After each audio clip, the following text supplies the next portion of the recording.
Our west to east crossing of Australia now brought us to the ghost town of Farina in South Australia. Farina was settled in 1878, with the railway reaching the town in 1882. The history of Farina has been kept alive thanks to the Farina Restoration Group. Since 2009, the volunteer group have been stabilising and restoring the original existing buildings. The volunteers are busy during June and July each year.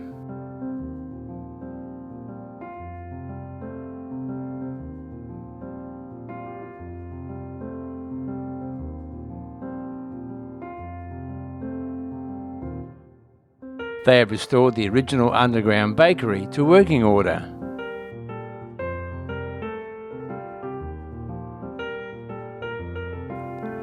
The brickwork was restored and a new oven door installed in 2010.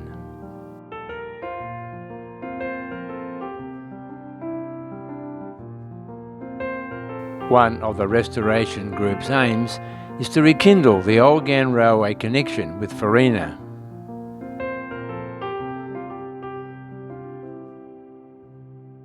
The cemetery is a short drive 2 to 3 kilometres west of the town site. With the population gone and the records scanty, headstones and graves, marked and unmarked, give an insight into life in Farina. In the early years, conditions were hard with little or no medical help. Disease and accidents involving the railway, shooting and horse riding took their toll, and there was a tragic number of infant deaths. Among the cosmopolitan population were residents of Afghan origin. The graves found in the northwest corner of the cemetery are aligned to face Mecca in the Islamic tradition. The campground is maintained by the owners of Farina Station, on which the grounds are situated. It has all facilities, including flushing toilets. 20-odd kilometres further south on the Outback Highway is Lyndhurst, where we turned onto the Strzelecki Track and headed north for Innamincka.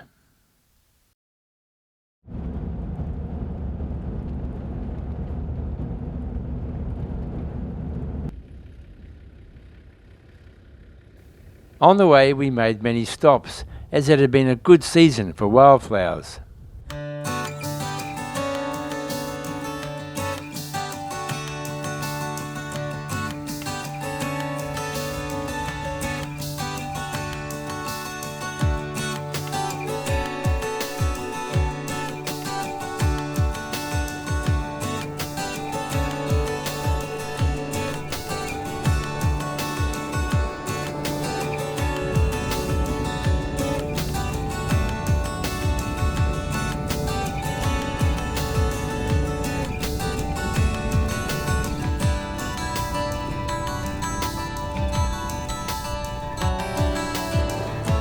After the turn-off to the Moomba gas and oil fields, there was just dust and heavy machinery.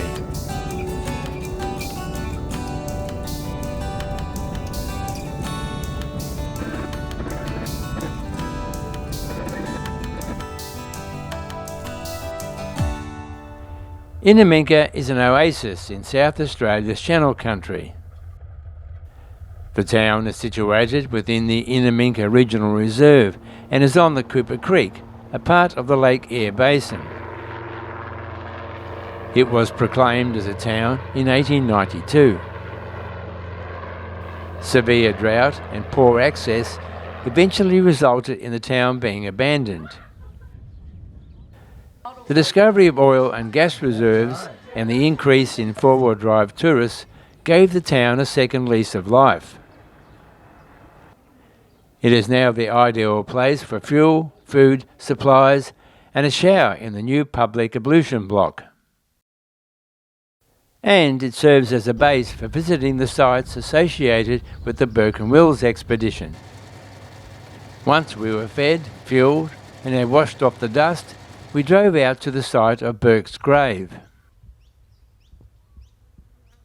The explorer, Robert O'Hara Burke, along with William John Wills, perished during their return journey of crossing the continent from south to north in 1860-61.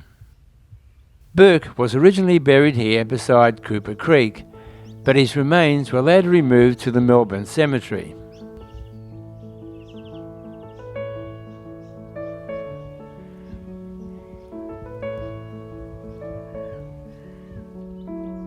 This pair of Corellas were enjoying their tete-a-tete too much to be bothered about us.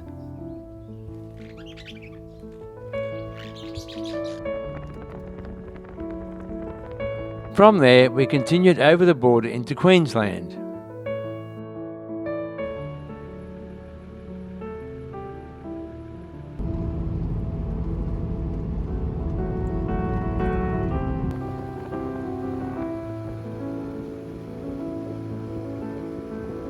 Once over the Burke and Wells Bridge, we went on to the rough gravel track leading to the Dig Tree and camp area.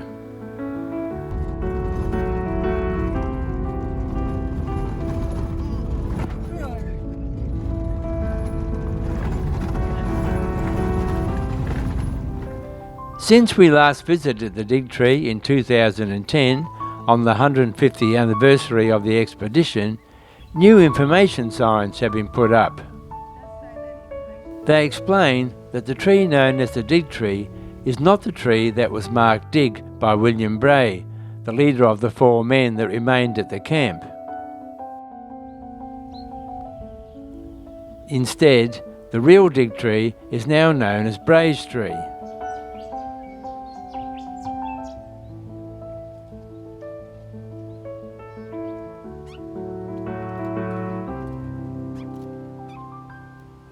The face tree, which portrays the face of Burke, is thought to have been carved in 1898 by John Dick.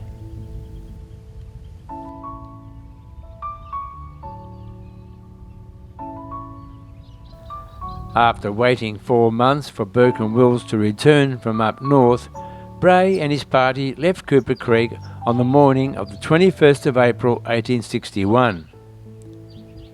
It was on the evening of the same day that Burke and Wills staggered into the campsite that the others had just left. Subsequent events would prove to be a litany of missed opportunities and failure to communicate, which would eventually end in tragedy.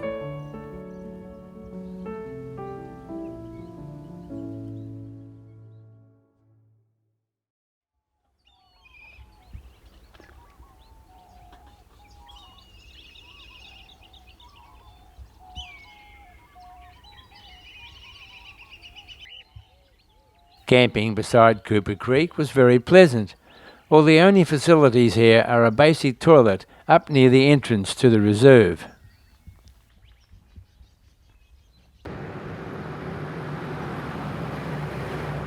As we returned over the Burke and Wells Bridge, there was little bird activity except for a few swallows and a lone pelican. When we crossed over the bridge in 2010, it was a completely different matter. High rainfall that year sent floodwaters into the Diamantina, Georgina and Cooper Creek catchments of the Lake Eyre Basin. This prompted many different birds to migrate back to the area for breeding.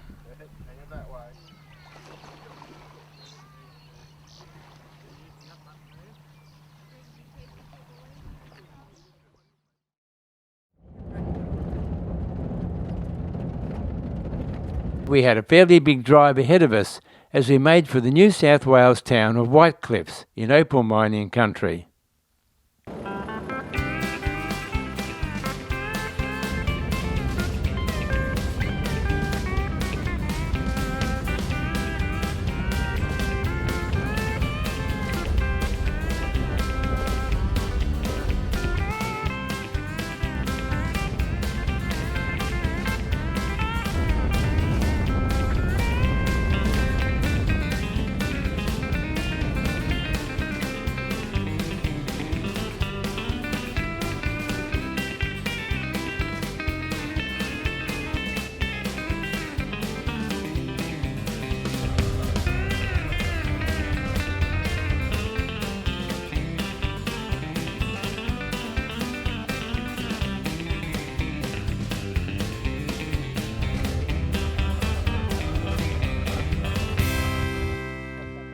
There's nothing like a ruined tyre to ruin your day, but considering some of the roads we had been on during our double crossing, we didn't feel that we had done too badly.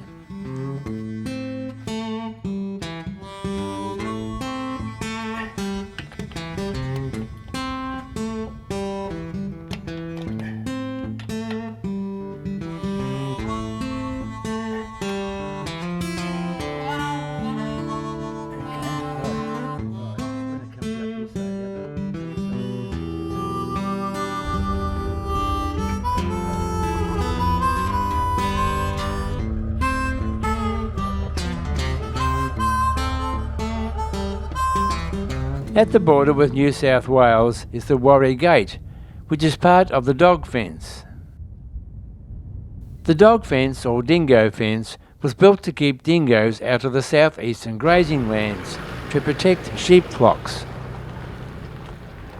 It is one of the longest structures in the world, stretching for 5,614 kilometres.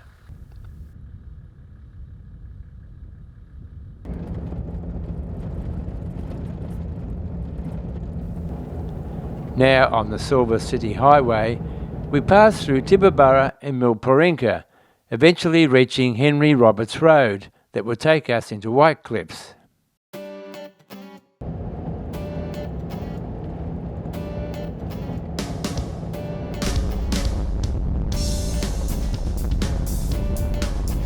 At that intersection is some outback art in the form of a couple of trees sprouting all manner of tools. The tall one is based around a Hills clothes hoist. This one even comes with instructions.